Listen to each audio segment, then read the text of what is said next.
Hey Mike, recently the Blogsquatcher threw in the towel. Do you have any thoughts on what's going on with that? Yeah, I think I can comment on that. Of course, I read his last couple of blogs, and then if you go there now, you'll find that his entire blog is gone, the archives and all. So he left lock, stock, and barrel. Didn't even leave anything behind. Judging by what he said in his last couple of blogs, it sounded to me like perhaps he's had some. He's probably had a bunch of this quote paranormal stuff start to pile up. You can't be involved in this very long without starting to run into these stories. People will tell you that they've had a Bigfoot, a few feet from them. They could hear it clearly but couldn't see it, or they saw a Bigfoot that suddenly went transparent and then blinked out, disappeared. I've heard these stories. I've had people come in this museum. A man came in here a couple of years ago and told me that he was riding in the mountains here and went around a turn in the road, and this thing got up and walked in front of his vehicle, and the headlights hit it, but he could see through it. He said he saw what looked to be the outline of a Bigfoot. Now I think about the movie Predator, where they showed this being that had this camouflage capability, a little gimmick that he switched on that would make him virtually invisible, but you could still kind of see his shape. That's what he made this sound like. And I've heard other people tell tales of seeing something that looked like wavy atmospheric little blob or cloud that something disappeared into, indicating some kind of a vortex or something like this. And over the years, there's been talk of Bigfoot being paranormal. The Native Americans said, some of them said they were shapeshifters and this sort of thing. And of course, people have responded to this in general by saying, well, John Green said in essence, how am I going to explain one unknown phenomena by invoking another as an explanation? That's really not going to solve this problem. So a lot of researchers have tended to just ignore the paranormal stories, push them off, and just assume that they were crazies and didn't warrant being even paid attention to.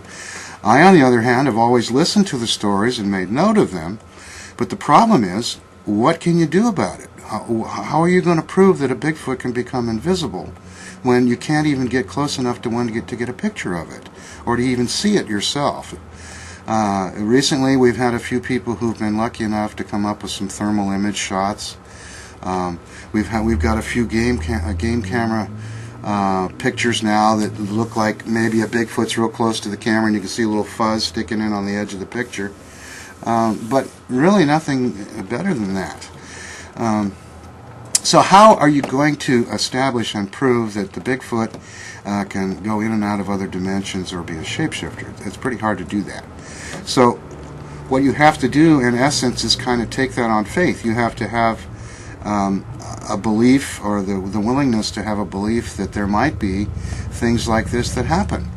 And I would have to say that in my years of research into Bigfoot and other things, because I did spend some time studying UFOs and people's close encounters and things like this, so I know that throughout the history of humankind, there have been reports from people of encounters with beings that seem to come from some other place, whether it's the land of the fairies, like in Great Britain, and the fairy folk, or little gray men that people describe seeing that come through their walls and levitate them out into flying saucers and then do anal probes on them and things like this.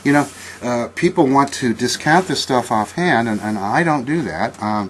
But I have to admit, it's a very difficult thing to get a grip on. I don't think we have yet a paradigm for understanding this.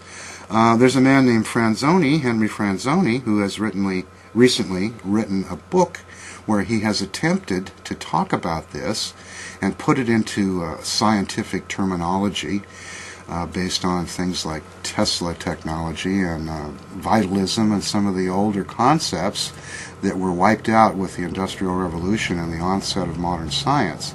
Now, I haven't read his book because I haven't had the money to afford to buy the book yet, because the museum is struggling so much for for funding.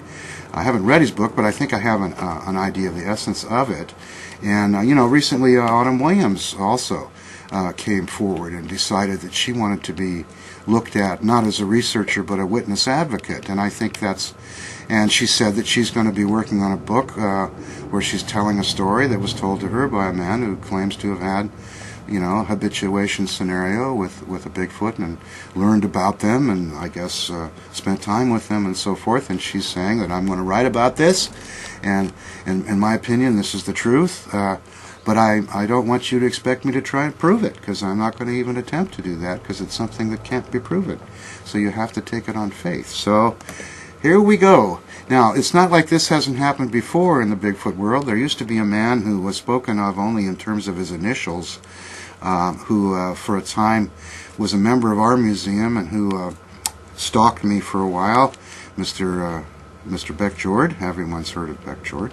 And he was one of the prime exponents of the idea of Bigfoot being paranormal. And if you didn't agree with him on that, then he would cram it down your throat and, harass you until you did agree with him. But, it's something that a lot of researchers come to eventually, and sometimes I think it happens because they've just tried every avenue to explain it with normal scientific paradigms, and that keeps failing, and so they throw their hands up in anguish and say, oh my God, it must be paranormal. And I have to admit to you that I would say at this point, based on all the talk I've heard about DNA testing that's being done by various researchers right now, there's tests being done in laboratories, and these results are going to be coming out.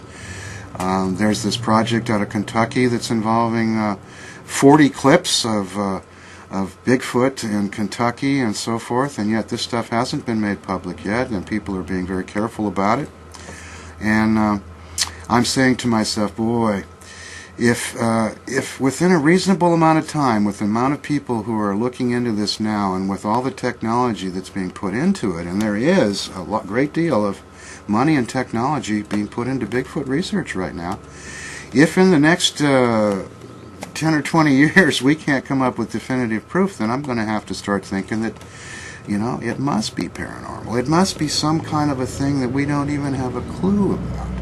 But I'd have to say, as paranormal as it may be, and I can't rule it out, it does seem to leave tracks. It does seem to leave hair samples, DNA, poop shows up on film. So, if that's the case, then I guess these shapeshifters actually do take on solid form, these paranormal Bigfoot, at least for a time being. Maybe they can come in and out of this reality into some other one, but when they do, they apparently have solid form and appear just as real as any other animal that we come in contact with. So it certainly is a mystery.